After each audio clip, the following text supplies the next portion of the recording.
Do you think may CCTV doon sa area? Meron po, sir.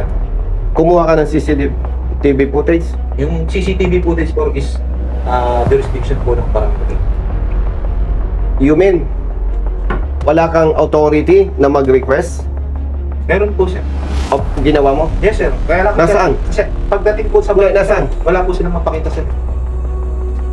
Wala po silang mapakita. Paano ka nag-request ng CCTV Pumunta footage? po kami dun sa barangay, sir. Tinanong po namin kung yung CCTV na yun, masasakop ng pangyayariang banggaan, sir.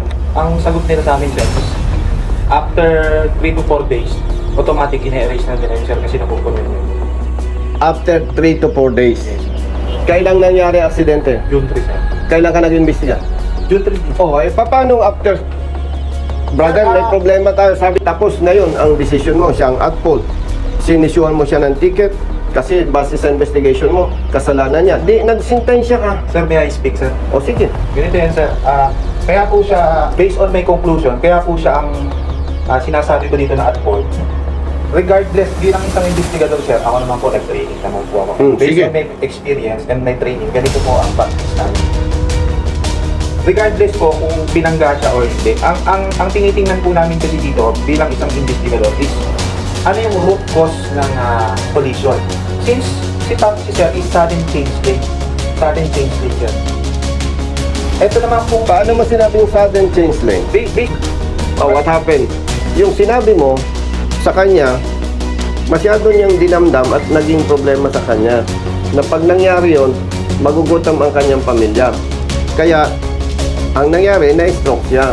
Part 2 sa ginawang aksyon ni Colonel Busita regarding nga dito sa sablay na trabaho ng airport police.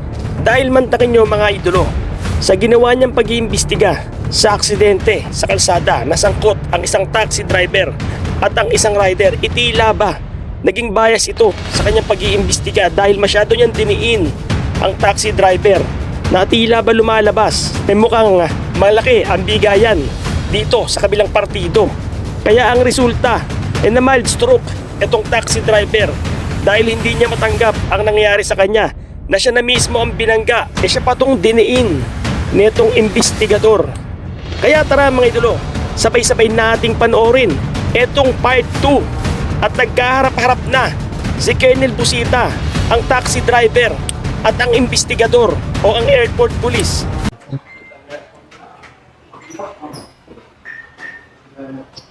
In-investigator sa kaso doon sa... Ha? Ikaw? Pati nga nung doctor. Doctor, dumating ba yung ano? Yung rider? Ay sir, yung rider, tinawagan itong investigator natin. Sabi nga yung ano sir, na-schedule na nakapon pa nga sir. And then they cannot make it na schedule sir kasi nasa trabaho. Pati nga nung blatter? June 3, sir. Oo. Check pa lang po, sir. Sir, excuse me, sabi ni Colonel na kung pwede daw. Brother? Yung nasa sa... Sir, namin ko lang Sipag ah. Madalas mga aksidente sa area mo.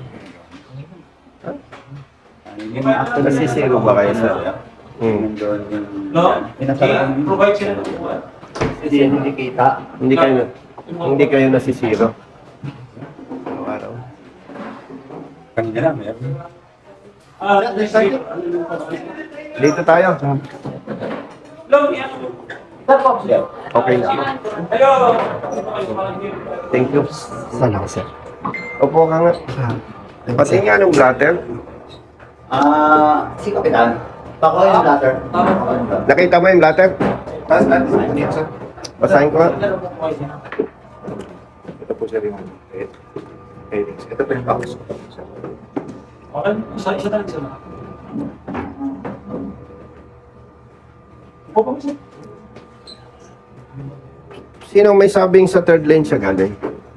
Sir, based doon po sa, ano, sir, sa mga evidence. Nga saan? Meron po siya pinakitang picture, sir, no? Hindi, saan mga binase? Dito po, sir. May mga po. Hindi, nan. Paano mo sinabing na galing siya sa third Ito lane? po, sir, i-explain ko. Mm. Ay, may sorry. Mali, sir, ito po, based doon sa picture, sir. Mm. Kung mapapansin niyo po, ito po yung bike lane, sir. Oh. Ito po yung vehicle 1, yung first lane. Ito po Nasaan yung taxi? Ito po. Ito po yung taxi. Ito po yung first lane. Ito po yung second lane. Hmm. Kung papansin niyo po, ito po yung third lane. Dito po yung second lane. Ito po sir. Hindi. Anong lane ito? First. First lane po. Oh, saan mo nakuha yung third lane na idea? Ito po sir. Ito po yung second lane. Ito po yung third lane. Okay. Sir, meron po kasi mga iba pong picture. Oo sir. Hindi lang po ano sir, gawa medyo clear. Pero ito, right after the accident na. Yes sir, yan po yung final rest. Nakita mo yung point of contact sa kotse? Yes sir, meron po. Nasaan? Bali, ito po sir. Ito po yung point of contact sir.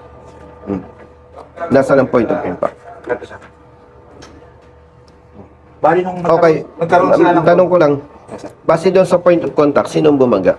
Bali, si motor Hindi. po sir. Si motor. Opo. Tanong, sa observation mo, mabilis ang motorsiklo, hindi naman. Tamang takbo lang sir, kasi madaling araw po. Teka muna. O sige, sabi mo, tamang tap. Sir, mga 6 to 7. Suportahan nyo nga ito ah. Pag tama siya, suportahan nyo ah. Yes. Ang point of contact sa likod ng kotse. Yes. So number 1 is ang bumangga, rider. Yes po. Number 2, Sa pinakadulo sir. sa assessment mo, Yes sir. mabilis ang motorsiklo, hindi? Mabilis sir. Mabilis po. Mabilis. Agree. Agree sir, kasi... Kasi yung yung damage, Opo, sir. Depende sa PY sir, yung hindi, tsaka yung damage. Yes sir. Hmm. Yes, sir. Matagal ka na investigator, di ba? Yes sir. 10 years sir. Maliban sa iyong knowledge, experience, Yes sir. do you think yung taxi na allegedly pick up ng pasero, do you think ang magiging takbo niya is... Sa atin Hindi, sir. imagine, oh, yung... Yes sir, sa atin. Kasi Hindi. Imagine mo yung demonstration mo. Do you think ang practice ng kotse ganyan? yes sir. Or ang practice ng kotse ng taxi generally ganyan? Magkaiba yung demo ko ha. Pagkakita ng pasero, o yun namang isang situation. Ay, situation ng pangalawa sir. O yan. Apo. Okay. O. Bakapan nyo siya. Ito si taxi, nakakita ng pasahero, lilipat siyang ganun. Okay? Yes sir. Si rider, ang bilis. Oh. Sino ang meron doon tinatawag na last clear chance? Yung motor sir. Oh. Very clear. Pero lilinawin ko sa brother, hindi ko ito kilala. Apo sir. At ako, representative ng One Rider Party List. Kung magbabas yan, dapat bias ako. Sir, but Diba? Apo. So, gusto ko lang malaman sa'yo kung totoo yung sinasabi niya. Anong sabi sa'yo ng investigator? Na hindi ko makukuha yung ano sir, yung lisensya ko kahit nabayaran ko na yung ticket ko sir. Hanggat di pa nasisettle o kaya di pa tapos yung kaso pag na ano sila sa ano sir, nagpile sila ng kaso sir. Hindi ko para makukuha yung lisensya ko sir. Tapos, dahil sa sinabi niya, nung umuwi ka na, anong nasa isip mo? Ay yung pamilya ko sir, yung panghanap buhay ko wala. Kasi wala akong magagamit na pang trabaho. Kasi lisensya yung At first time na na-stroke ka, dahil dyan sa issue na yan. First time, una yan. first time lang po sir. Kasi pag Na-stroke siya. Ngayon, ang tanong ko sa'yo, you as investigator, anong sabi mo sa kanya? Ganito po yung sabi ko sa niya. After namin sir malaman yung assessment, yung conclusion mo bilang isang investigador na sinasabi namin siya yung at fault, pinatikitan ko siya sir. Dahil sinasabi mo siya ang at-fault. Yes po. Pinatikitan ko po siya, and then nung natikitan na po siya, as a procedure sir, in-explain ko po sa kanya yung procedure. Ganito yan. Ang sinabi ko ganito po. So, very clear, sinabi mo siya ang mali. Yes sir, at fault po sa pangyayari. Ngayon sir, Yun ang, alam mo, investigator brother, hindi ka magdi-decide kung si Pedro o si Juan ang mali. Ang investigation mo, plain and simple. Eh kasi, brother, doon pa sa pagkakasabi niya na siya ang at fault, nagsintensya na siya eh.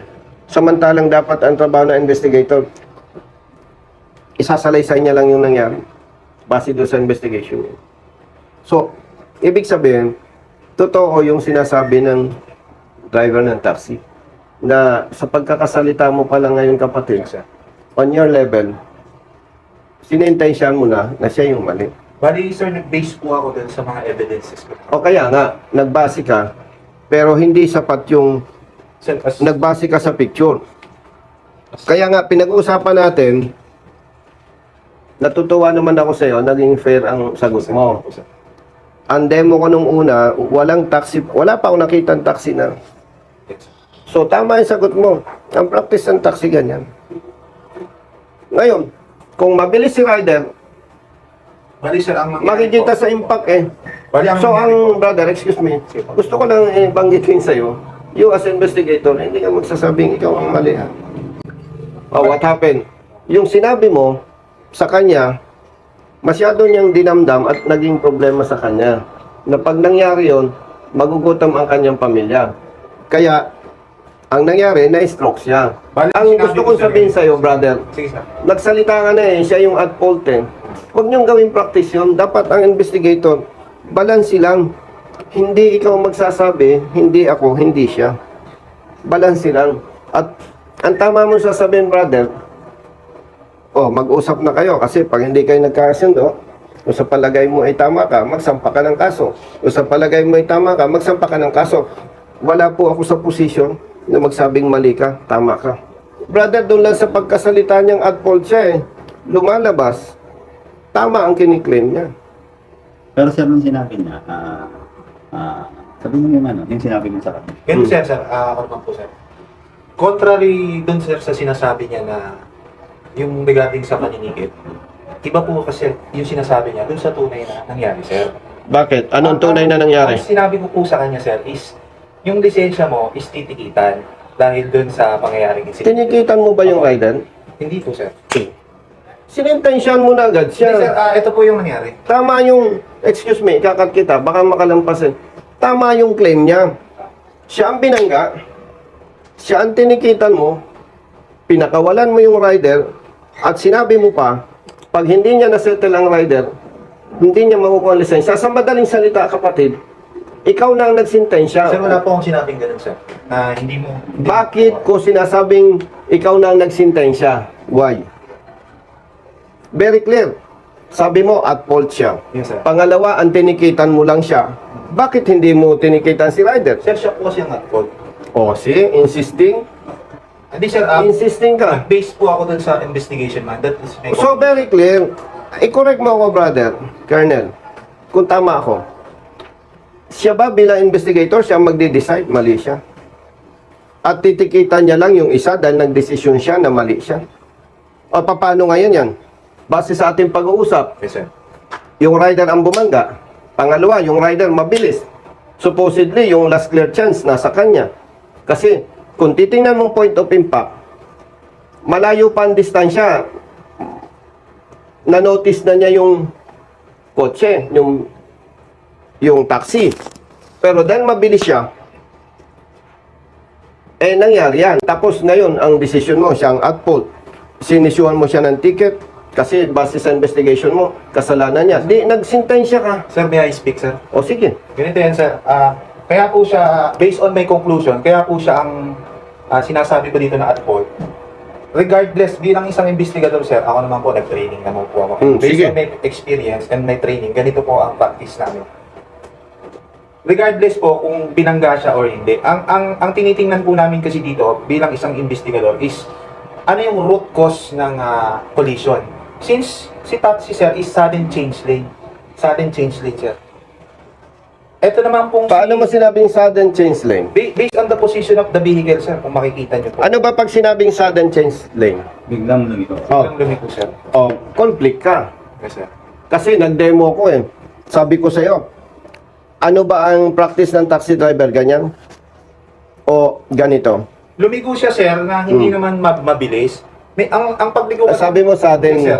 change lane. Opo. Ang pagligo ng isang taxi, sir, especially dun sa case niya, sir, pagligo niyang ganyan, sir, hindi niya naman in-apply yung safety protocol na hinihingi na. Paano mo nasabi? Sir, based on the picture, sir, on the... Do you Galing think? siya saan? Do you think? Galing siya saan? Mm. Ayaw Galing kasi sa sabihin galing eh. sa third lane. Third lane siya galing. Third lane. Oh. Saan siya nabangga?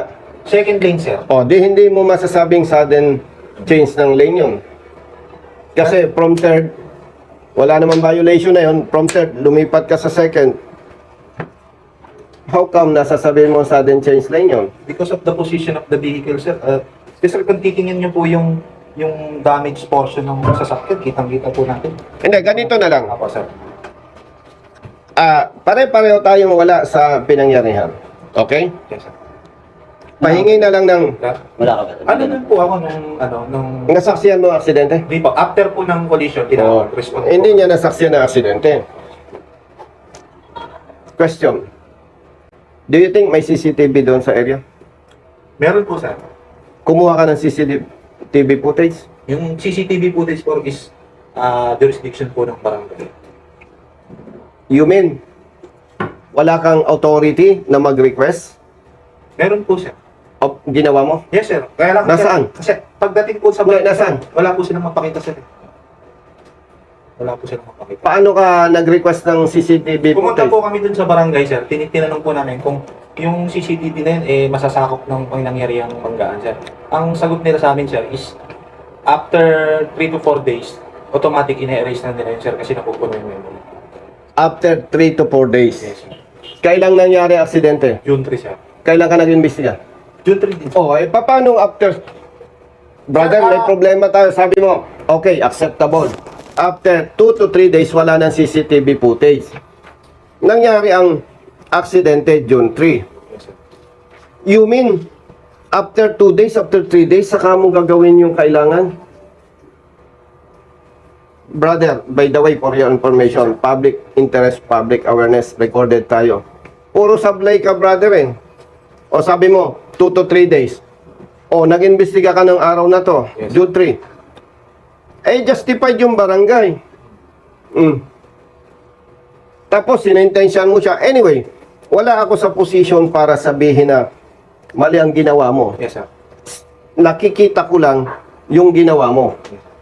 Pero, dahil hindi pwedeng palampasin yung ganyang practice na sabi mo at fault siya. Siya lang tinikitan mo kasi siya ang mali. Sabi ko sa'yo kung may CCTV doon, meron. Yes, sir. Sabi mo, nag-request ka. According to you, sabi ng barangay official, 2 to 3 days. Wala ng footage.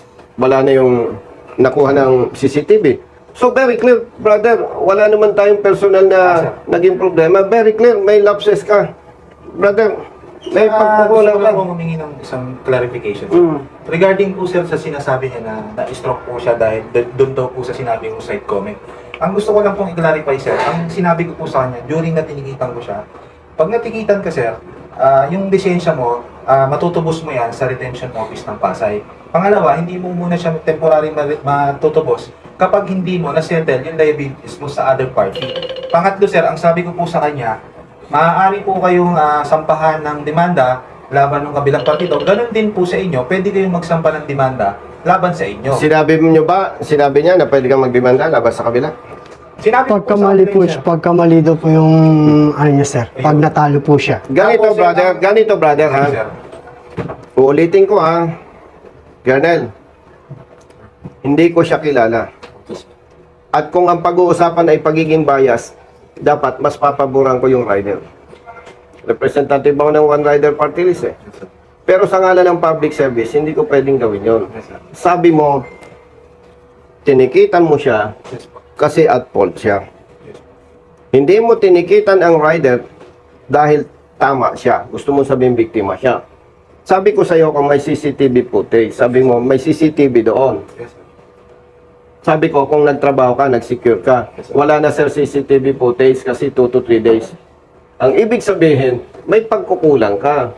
Kasi umasa ka na tama yung iyong sentensya eh. Brother, pag investigador, wala ka sa posisyon magsintensya. O pagpalagay, nagkamali ka ng sentensya. Pero ginawa mo ang trabaho mo. Nag-request ka ng CCTV footage. Yung mali mo, pwede mo pang i-correct. Oh, pwede mo pang i-correct. Anyway, sa ngalan ng public service, magre-request ako sa inyo ng photocopy ng blatter. At magpapile na lang kami ng demanda against you. Sige po. Korte ang magsasabi. Kasi, kung titingnan natin, tumutugma, brother, yung claim niya na masyado niyang dinamdam na siya yung nabangga, siya yung tinikitan, pinaalis si rider. Pangalawa, Yung sabi mo na kung hindi niya masettle si rider, hindi niya makukuha ang lisensya. Kaya masyadong masakit sa kalooban niya na siya ay nabangga, siya pang pagbabayarin, tapos kung hindi niya makuha yung lisensya, magugutom ang pamilya niya. Oh, yun yung conclusion ko. Pero korte pa rin ang mag-ano. Kaya, Colonel, brothers, wala namang masama sa request ko. Di ba? Public Oo, document. Public document plus yung mga photocopy.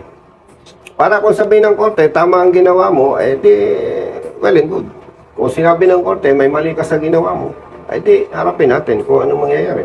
Magsasampa kami ng criminal at saka yung administrative case. Sa criminal, dahil sinintensyahan mo na siya, very clear. Na kaya mo siya tinikitan, siya ang mali. Eh, may mali. Hindi tama yun. Hindi naman tayo korte eh.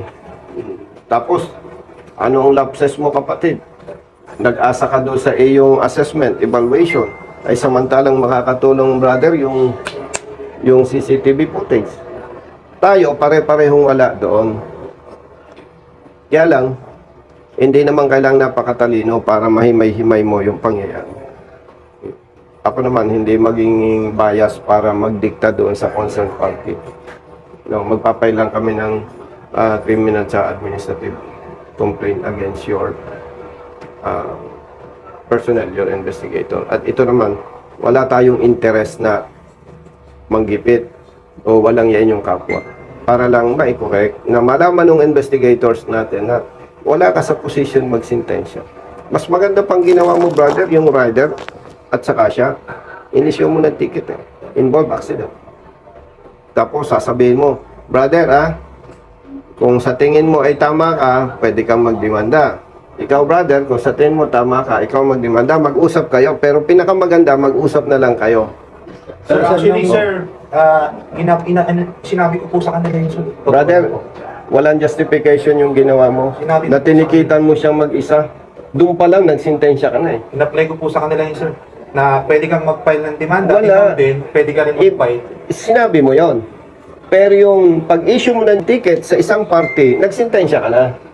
Maliban doon sa aking conclusion, nagsalita ka at fault siya eh. Ang punto dito, totoo yung complaint niya sa office. Siya ang nabangga, siya ang tinikitan mo, siya ang pinagbabayad mo. Totoo yun. Lahat ng sasabihin niya, without bias, papaniwalaan mo. Bakit? Hindi niya tinikitan yung rider eh. Base sa pag-uusap natin, nabangga siya. Mabigat para sa kanya. Anyway, again, wala naman tayo sa posisyong manghusga eh. Ang pinag-uusapan natin, binabase rin natin, brother, sa sagot niya. Kaya nga, ni-request ko, magkaharap-harap tayo. Ngayon, bakit big deal para sa akin to? Para ma-correct. Kasi, alam mo, pamilyado tayo eh. Pag may problema ka, anong iniisip mo lagi? Pamilya eh. Yes, wala akong concrete evidence na sabihin dahil sa ginawa ng investigator natin, kaya nangyari sa kanya. Pero pag lalawakan mo yung iyong assessment, pwede kang mag-conclude. Pwede nga. Pero kung ang tinikitan mo, brother, both sides, at hindi ka nagsalita nung ganun sa kanya, at kumuha ka ng CCTV footage, wala na akong masasabi. Ginampanan mo ng patas ang trabaho mo. Ganun lang kasimple. So again, by the way, ito ay hindi naman trabaho ng congressman. Nakikita ko lang yung katulad niya. Walang iba naman tutulong. Ay katulad niya. Hindi siya nakakapaghanap buhay. 4 ang anak niya. Mabigat yan eh. Yung bang taxi pinagawa? Opo, sir. Magkano ang gastos? Yun na, sir, di pa sinasabi, sir. Kasi di pa ako nakakapasok nun, So sir. naturalmente, ang pagbabayari ng may-ari ng taxi, ikaw. Opo, sir. Oh, Chill see? sa amin, sir. See? Kasi So, yung iba pa ang lang, gusto sir. natin, brother, no? Naintindihan ko naman kayo, siyempre, tao ninyo yan eh. Ang gusto lang natin, yung tamang trabaho na walang napapahama. Okay? So, yung report ha, please lang. Yes, sir. No? At magsasampa kami ng appropriate complaint against our investigator. Walang personalan. No? So, again, salamat sa oras. Yes, sir. Thank you for hearing Yung, us. yes, and ito, walang bias dito. Gusto lang natin ma-correct yung mali. Okay. Do all our best para sa Okay, sige. Sir, thank you very much. Okay, okay. Sir, ito, pakukuha ko na agad to. Tapos, We'll take action natin agad. sila. Pag hawak na namin yung license, bigay na namin sa kanya. For the start. Brother Matt, pahingi ako ng 3,000. Hindi pa ito makakapaghanap buhay eh. Kami rin, sir, tutulong sa kanila. Wag na, ito na, mapapadami ang bigay ko. Ah, Sige, sir. hindi ako big time. Sige, kuliwan. Hindi ako big time kapatid. Naintindihan ko lang yung kalagayan niya na 4 anak, walang hanap buhay. Sobrang hirap. Naintindihan namin, sir, galing din ako kami. Buti sana kung ilang araw siyang walang hanap buhay pero hindi siya na-stroke eh. Brother, walang personalan ha. Okay. Thank you po, sir. Oh, para lang may tama yung mali. Okay? Okay, sir. Oh. Sir, thank you po. Ingat po kayo, sir. Thank you, sir. Baka malate ako. 100 pesos per head yan, ha? Okay. 1, 2, basta sa tama lang tayo, ha? Yes, sir. At pagka mayroong insidente na ganito, kamag-anak ko, kapamilya, barkada, kumpare, pag nag-name drop, huwag kayong matakot doon sa tama. Ha? Brother, salamat! Yes, sir. Thank you, sir. Thank you po, sir. Safe travel, sir. Yes, okay. Okay, sir. Thank you, sir. Yes, po. Hello. Good afternoon. Yung lisensya mo, okay na? Akin na cellphone niyo, ma'am. Sino? Okay, pictures. Okay po. 1, 2, 3. Okay, thumbs up, syempre. Thumbs up po. Sistemang di mapatid ang ating mga kapatid na motorista nga ngadlaki ang buhay maitawid at bukasilid sinusulong na ngayon ay naglalayo na ating pagtuunan karapatan ng mga taong pinili na sa daan palaging harapin ang hamon hangad lang ay makaahon gang tuluyang sumangayon ng buhay di madali hirap may di makubli pagod at pawis sa magabong tinuring ng sukli alang-alang sa pamilya abutin man ng gabi di alintana ang panganib nag-aabang sa tabi kaya wag nang magpahuli kailangan mo ng kakampi makakasamang lumaban anumang oras o sandali ngapakan ng karapatan dapat